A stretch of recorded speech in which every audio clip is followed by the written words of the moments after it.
Nako, ito ho at tila hinubara na ng maskara at harap-harapang binira na po ni SP Chis Escudero itong mga retiradong maestrado ng Korte Suprema na kung saan ngayon po ay kanilang tinututulan at sinasabing mali ang naging desisyon ng kasalukuyang Supreme Court na nagdeklara na unconstitutional ito hong impeachment complaint laban po kay VP Sara Duterte.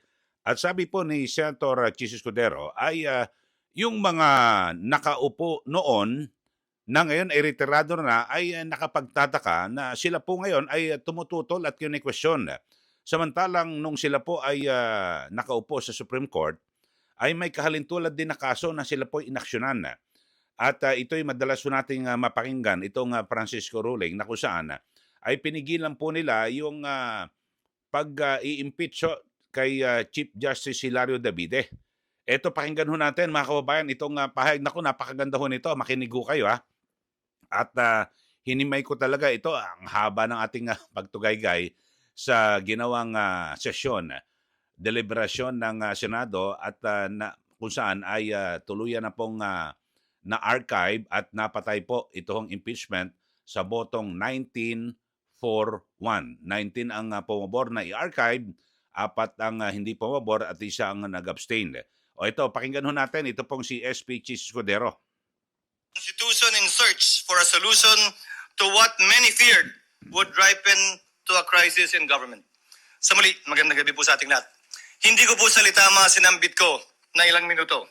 Yun po ay paraphrase at halos eksaktong quotation ng salita ni dating Justice Conchita Carpio Morales sa Francisco ruling na kinatigan ng mayoriya ng mga miyembro ng Korte Suprema, kabilang na si dating Chief Justice Puno, dating Justice Carpio, dating Justice Ascuna, dating Justice Panganiban. Ano nga ba itong Francisco ruling na pinag-uusapan natin to? Ano nga ba ang pinagkapareho, pinagkaiba nito sa kasalukuyan nating hinaharap? At bakit ko ba ito tinatanong? Ginoong Pangulo, bahagi ako ng Kongresong nagtangka na i-impeach si dating Chief Justice Davide. Bakit ko sinabing tangka? Dahil pinigilan po kami ng Korte Suprema. In-enjoin at nag-issue ng TRO ang Korte Suprema at ito yung desisyong yun. Francisco, case na palaging sinasite po natin. Ano bang pinagkapareho? Ang aligasyon laban sa nasasakdal noon na si Chief Justice Davide, kaugnay din ng corruption. Daang milyon din. Ang pinag-usapan, initiation of impeachment, na dapat sole prerogative din ng Kamara.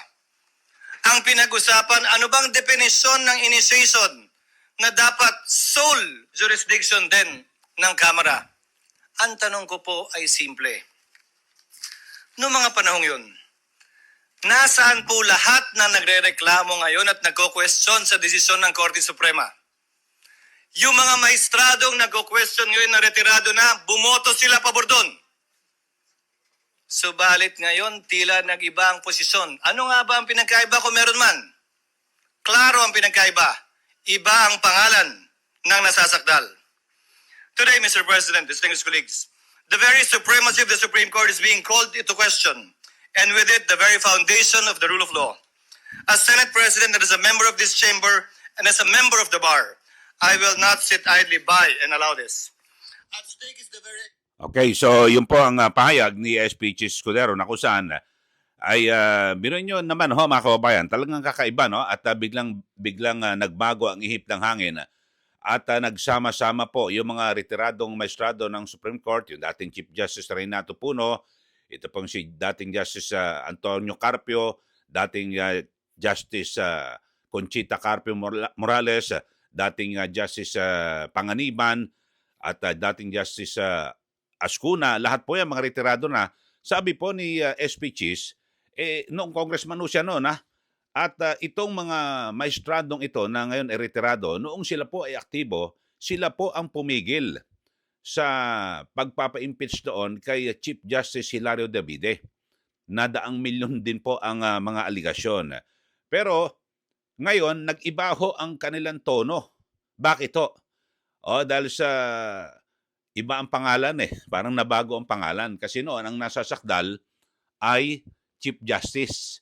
Nasabihin nasa kakampi ho nila, nasa kampo. Pero ngayon, Sara Duterte. Duterte. So lumilitaw ho mga kababayan na talaga naman noong siguro makikita nyo naman ho at i-google nyo lang ho lahat ho ng mga nagsasalita na yan mga kababayan na mga retired justices talagang sila po ay anti-Duterte. So lumilitaw ho na meron po silang kinikilingan. Kasi kung batas ho talaga ang pairalin, sila ho mismo ang dapat nakakaalam, di po ba? Dahil sila po ang noon ay humusga at nagdesisyon, sama-sama silang pare-parehong mga nakaupo yan, na kung saan ay pinigilan po nila yung impeachment noon kay Chief Justice Hilario Davide. Ito, ipagpatuloy pa ho natin. Alam nyo, napakaganda ho at masustansya.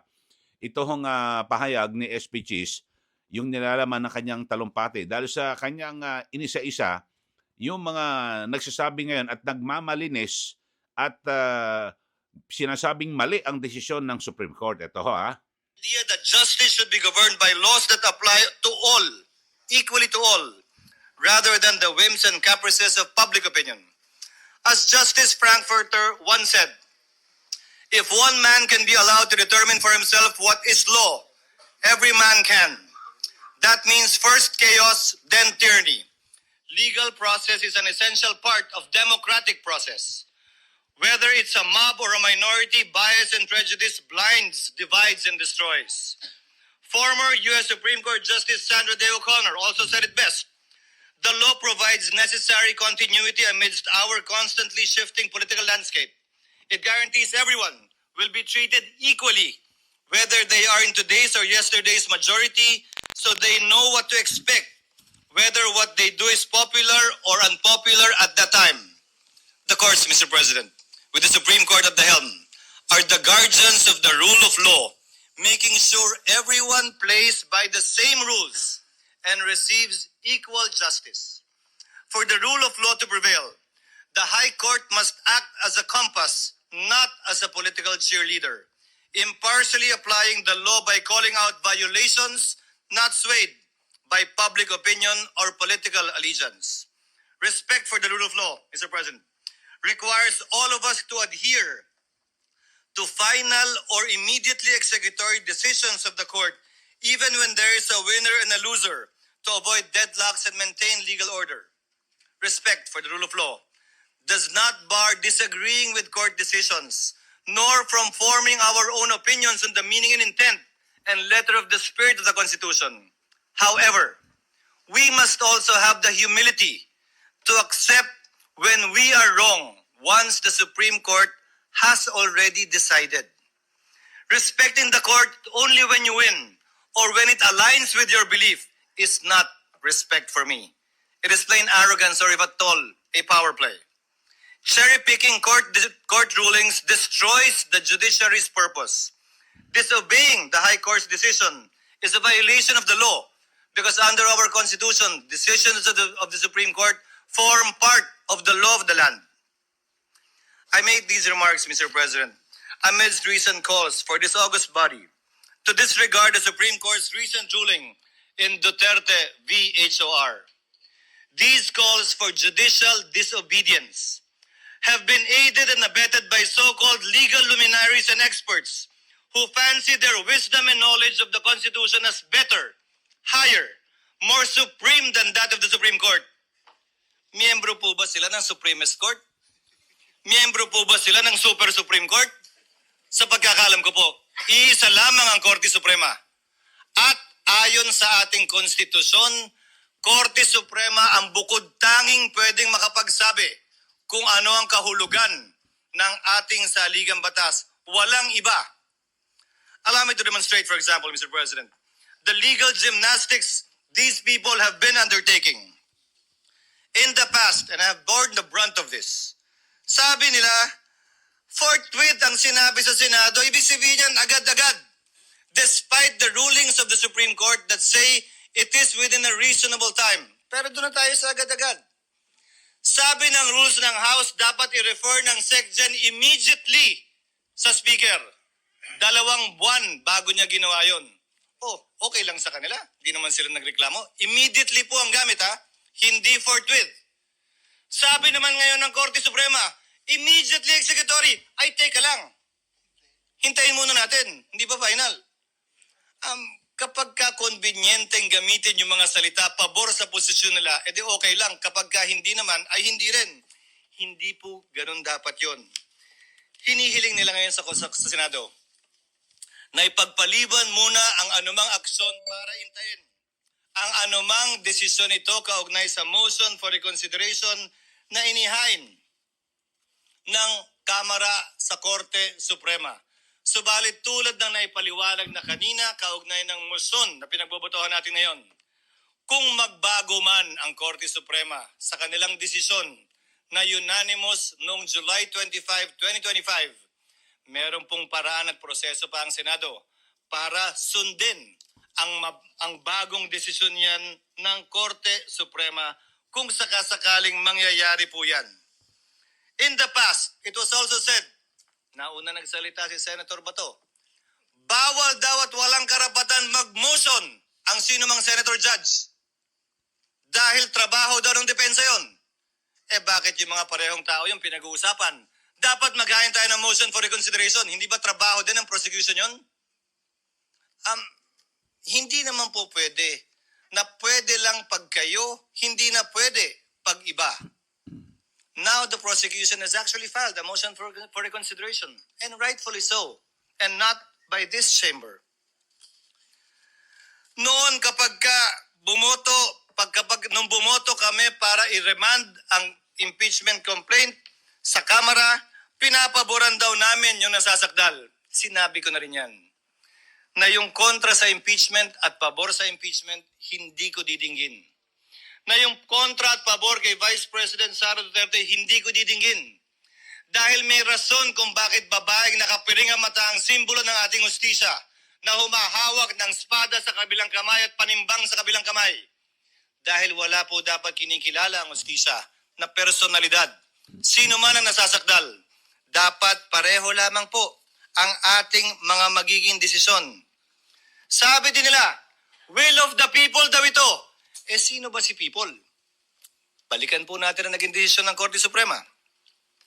Ayon sa desisyon ng Korte Suprema sa panunulat ni Justice Malcolm sa Alejandrino versus Manuel Quezon, pinag-aaralan po ito ng mga first-year law students. Quote, the judiciary under its powers to interpret the Constitution and the laws has the duty and the right to declare what the will of the people is as expressed in the fundamental law of the land. Hence, where the acts of the executive or legislative departments violate the will of the people as expressed in the organic law of the land, it is the sworn duty of the judiciary to interpret and to declare that will of the people and the right of the citizen has been violated and or transgressed. Allow me to answer a few more, Mr. President, Your Honor. As I stated earlier, sabi ng ilan, hintayin natin na maresolbahan ang motion for reconsideration.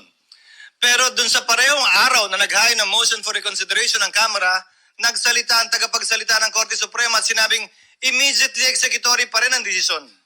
Sinahit ko rin kanina ang Section 1, Rule 16, AM number 10-4-20 ng Supreme Court na nagsasabi na ang resolusyon ay magiging executory lamang kapag ka ito'y nagkaroon ng entry of judgment maliban na lang kung sinabi sa desisyon na ito'y immediately executory na siyang nangyari sa kasong ito. Binanggit din kanina ni Senator Cayetano ang Section 4, Rule 39 ng Rules of Court na nagsasabi na immediately executory na mga desisyon ay hindi kailangan maghintay na maresolbahan anumang apela o motion for reconsideration na nakabinbin. Ginagamit din ang operative fact doctrine. Ang operative fact doctrine po ay exception sa rule ng null and void ab initio. Ito po ay hindi rule, ito ay exception sa rule.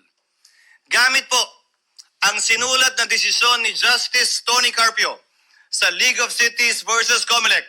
Ito ang sinabi po niya.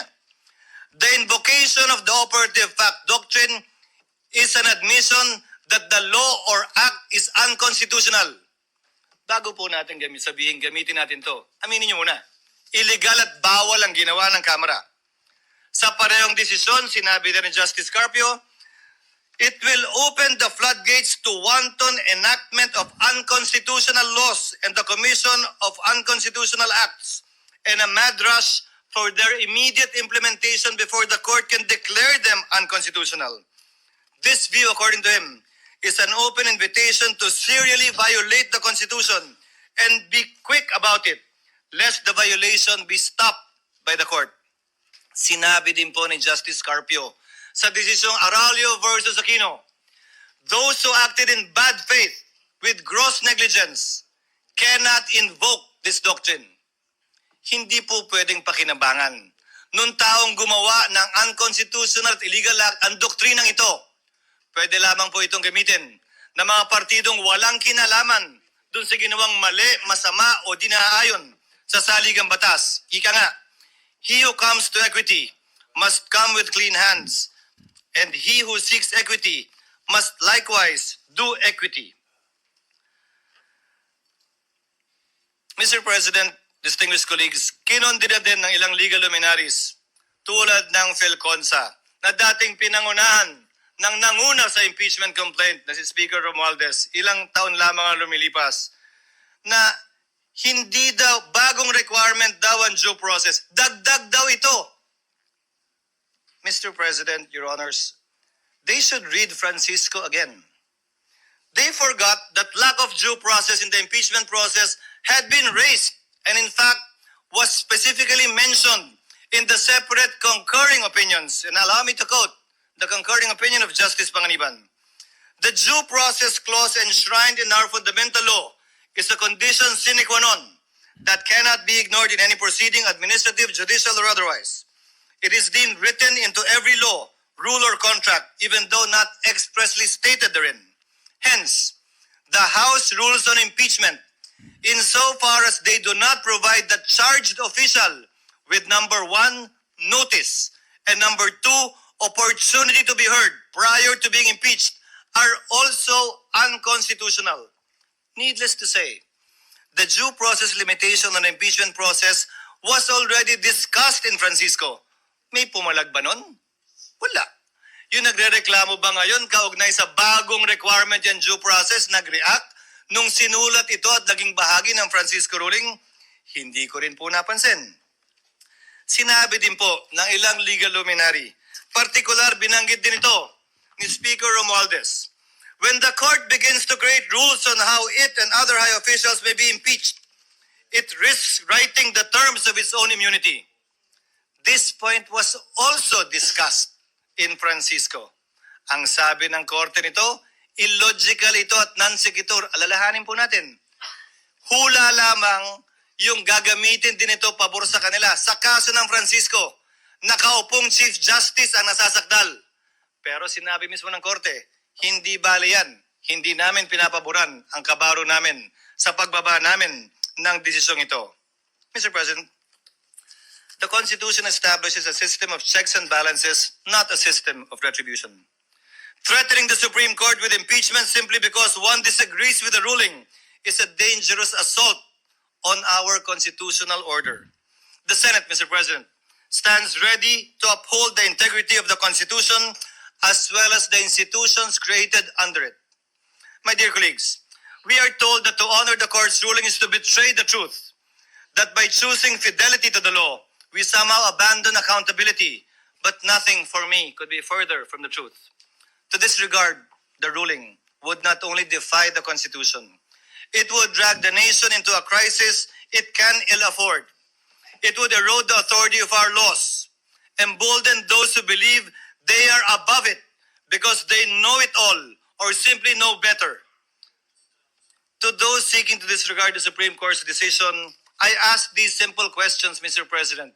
Again, in light of the Francisco ruling on former Chief Justice Davide, and it was okay then because they did not want then Chief Justice Davide to be impeached. Are you truly for accountability or simply anti-Duterte? Do you truly respect and want to preserve the Constitution or you simply hate the Vice President?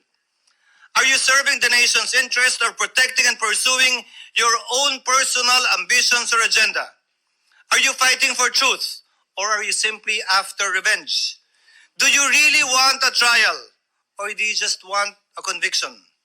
Do you really believe that we are wrong or do you simply think and feel entitled and believe that you are always right? Okay, so yun po ang, nako, ang ganda ng pahayag ni SP Chis Escudero at tila isinampal po no, ni SP Chis sa mga retired justice nang sila po ay nakaupo. Ang dami po mga desisyon no, na kung saan ay ganito kahalintulad. Pero ngayon, nang sila po ay retirado na, ay sila po ay nagreklamo ngayon at sinasabing mali ang desisyon. So maliwanag ho, ang kaya nga ang tanong, baka naman talagang kayo po ay anti-Duterte lang. Galit kayo kay BP Sara Duterte. Yun ho, at ang gusto nyo talagang maalis sa pwesto, itong si BP Sara, hindi dahil sa gustong may managot sa anumang pagkakasala o kung ano man, di ba? So maliwanag ho, at siguro ay naintindihan nyo ng mabuti, no? Kasi maganda ho at binigyan pansin natin itong pahayag ni SP Chis. Dahil sa malaman ho ito, no? At yung mga sinasabing legal luminaries, yung mga legal expert, yung mga retired justices ng Supreme Court na nagsasalita ngayon laban po sa desisyon ng Supreme Court, yun ho, ibinalik ho ni SPC sa kanila yung mga nauna nilang trabaho at ginawang pagpanulat sa mga iba't ibang kaso na kanilang dinesisyonan. Okay, so ulitin ko ho mga kababayan, sa mga bago lang po sa ating channel, mag-subscribe na po kayo at huwag niyo pong kalimutan na i-like at i-share. Maraming salamat. Muli, ito po si Ka Eli. Magandang araw po sa ating lahat.